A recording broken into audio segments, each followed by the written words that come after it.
Pas përfundimit të Big Brother VIP, Arbër Hajdari ka dhënë intervistën e tij të parë, ku ka ndarë disa detaje interesante mbi eksperiencën e tij në këtë edicion. Në një atmosferë të çlirët, plot batuta, Arbri zbuloi se menjëherë pas finales kishte kontaktuar Gerta Gixharin dhe ishin dakorcuar për të dalë së bashku me disa nga ish-banorët e tjerë. Ai theksoi gjithashtu se ruan marrëdhënie shumë të mira me të gjithë ish-banorët që nga edicioni i tij i parë në Big Brother VIP. I pyetur se cilën nga opinionistet me të cilat ka ndarë studion do të veçonte ndër 4 edicionet, Arbri përmendi Jacqueline Lekatarin dhe Neda Ballukun. Ndër të tjera, ai u shpreh se ky edicion i kishte sjellë edhe miqësi të reja, veçanërisht me Ledion Liçon dhe producenten Sara Hoxha. Me shumë vlerësim për këtë të fundit, Arbri tha: Sara është një profesioniste jashtëzakonshme, për mendimin tim, më e mira në këto troje.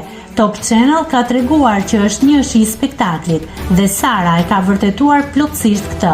Meritën e ka të heqë shkapelen për të. Nëse klikoni mbi butonin subscribe, do t'ju shfaqen të gjitha publikimet tona. Ju ftoj t'i bëni subscribe kanalit, të pëlqeni videot dhe të lini komentin tuaj.